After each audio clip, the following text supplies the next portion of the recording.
Hello everybody and welcome to one more video on big units, and this time it is the sixth video on the World War II aircraft, and this time is for the mid to late Allied aircraft, so British and American aircraft, both for the Pacific and for Europe. There are also some Australians here at the beginning. And this is, of course, again, I'm always telling you the same. It's a collection that was made along many years. The participants of this endeavor here are the usual plastic kits, of course, but there are also plenty of the new diecast, which is a very easy and favorable way to develop a collection. And besides, it's high quality stuff. They're really very good. So let's start here with some Australians. There is a Australian-made boomerang here. There is a Bullfighter and a Buffalo. So the boomerang is the only one that was made in Australia. The other two are, of course, United Kingdom and United States. Then let's enter into the pool of the British. There is a Bullfighter here. Same, that one over there is if I'm not mistaken, is a Luppa kit, and this one is so diecast, and this one is Altaya. This one is a venerable, very old 90s from the 60s Airfix kit, and this one is again Altaya. Then for the British you have some Luppa Spitfire here. There are some Typhoons, very important for the ground attack. In fact, for our rapid fire collectors and collections, this is the kind of maybe the only kind of aircraft that I should have. But of course, I mean, it's always difficult to keep my hands out of what I see. So there are two Typhoons here. One is Altaya, this one, and this one is plastic. I really can't remember from where it is. I don't know. And these two are two Tempests. There is a Tempest here and another one here. Okay. When I bought when I made and bought these Tempests, first bought, of course, only then made, as you can imagine. The idea was to make them pass as Typhoons. In fact, the Typhoon and the Tempest are not very different vehicle. The Tempest is, of course, is a vehicle. Sorry, aircraft. Sorry, it's a habit. The Tempest is a better high performance aircraft. It was faster. It was intended to fight also at higher altitudes. It could fight against the V1s and things like that. While the Typhoon was, of course, a ground assault, ground attack aircraft. This one was more of a fighter, but even so, it could carry a reasonable payload for ground attack also. But I mean, it became famous with as interceptor, while this one became famous as a ground attack aircraft. There is a Solvision here, reconnaissance aircraft from the Royal Navy. Also, again, a very old, very old, from the 60s, maybe older than me, Airfix kit from those very nice polybags of our childhood. Then you have also something quite venerable. It is a 1982, if I'm not mistaken, 1982 Avro Lancaster. In fact, this one came to me, I don't know exactly how. I don't know if it was given by a friend, if it was bought on a lot of models in the second-hand fairs. I don't know. I really can't. I don't remember. I had it inside a plastic box for decades already. Now, because of this collection, I said, no, I need to present at least one bomber, because one of my ideas about this aircraft in particular was to make it, of course, for the Operation Goodwood. In fact, Goodwood was an operation that you need for its beginning of some heavy bombers like this one, like the British Halifax, and that kind of stuff. Of course, for some Americans like B-17s and B-24s, because Cobra operation also had this kind of strategic bombing made by this big 4-engine aircraft. And this is it. This is the British part. Not huge, but I mean reasonable for mid to late war. For instance, these guys can be used in Normandy here, this ground attack and this Tempest and things like that. These ones, for instance, can go to are the model, if in fact that you can use at Dieppe. The fighter can go off, as you can see by the camouflage, of course, up to D-Day also. And these ones can go to the Pacific. And this one here, the big one, can go to a little bit everywhere, from bombing the Tirpitz to from ruining the German dams and German occupied dams in other places, of course, and of course Operation Goodwood, which is one of my main ideas, and several other less known operations, of course, but also extremely important from the strategic point of view. Now let's enter to the and speaking about bombers, let's start with the bomber. Okay, let's do the other way. So you see here Revel again. That one is also Revel, and this one I think it's also Revel. It's a B-26 Marauder. It is my strategic into Kama, of course, American bomber.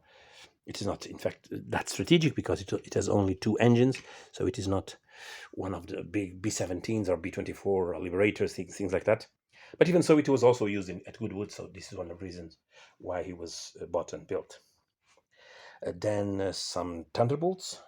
This version here, very important for Normandy also. The Razorback version. This is Altaya, I can see it easily by the weight. There's another one, another venerable airfix from the 60s. This is from a lot of some 10 or 12 aircraft that I bought in a toy fair. Still to be built. And so this is the same model. There is, of course, this one which is more usable for as an interceptor, not as a ground attack aircraft. And there is still a third ground attack aircraft, and I think this one, let me check one thing. Yeah, you can see it by the weight. It's slightly less heavy than the Altaya, so it is a Luppa aircraft with a nice camouflage, and very useful also for Normandy and for northwestern Europe in general. Let me see if it sticks like this. Yeah, okay. Then you have the P-51 Mustangs here. Again, these ones are, if I'm mistaken, let me check. Yeah, I think they are Luppa also.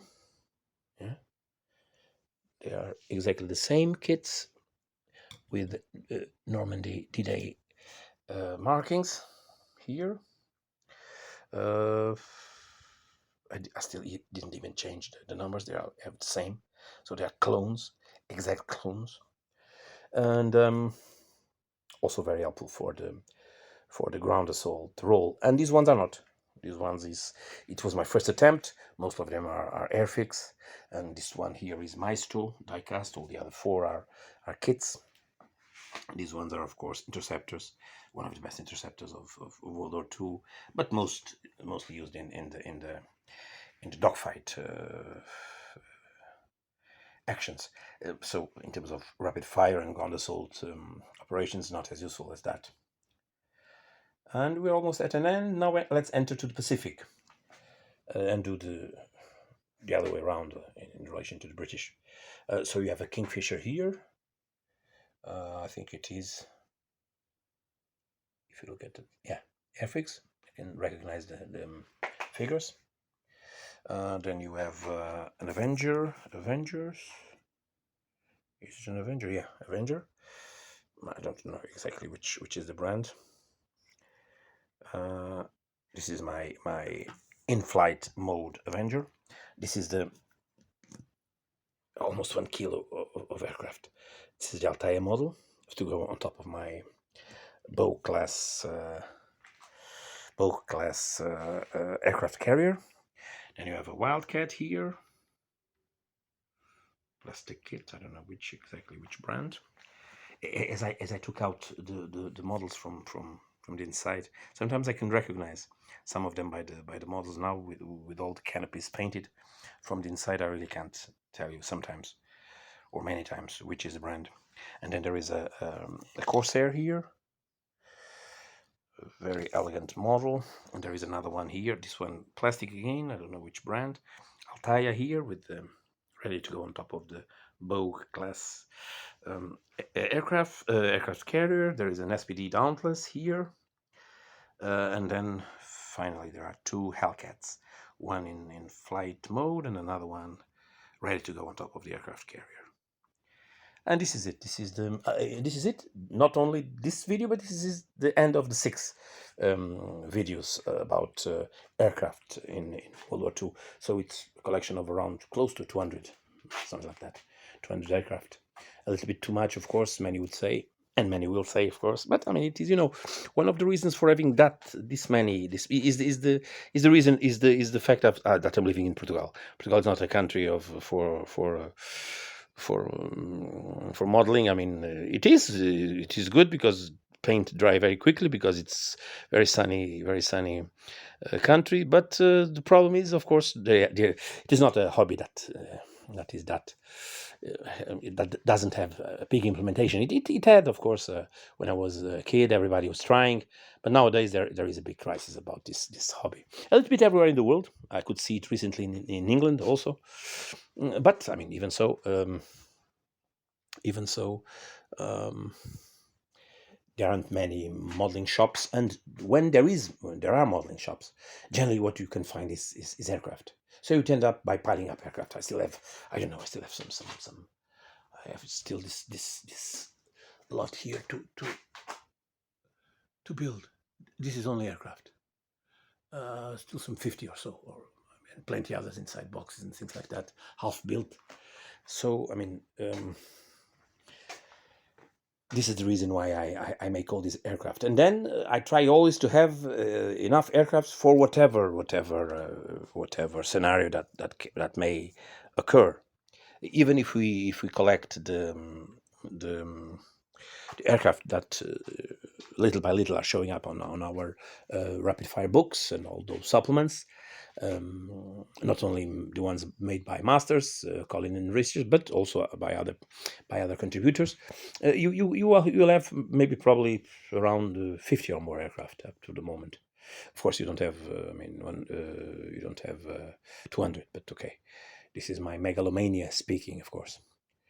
But maybe in the future, if when Richard March and Colin enters into the Pacific, which I hope one day they will, I'm sure that aircraft will be even more important than in Western Europe, because I think that it is very difficult to detach a naval landing in the Pacific, or even a battle inside an island, a Guadalcanal, whatever, it doesn't matter, from the Ural support. So I think at least I have a reasonable quantity of them for the Pacific and for other periods and other theaters. So I hope you have enjoyed, and see you next with something much different. I'm around Vietnam at the moment in terms of model building. I don't know if I'll have it in time, but I still have plenty of stuff to show you. So keep an eye on the channel, okay? And see you next with another big unit. Bye bye. Cheers.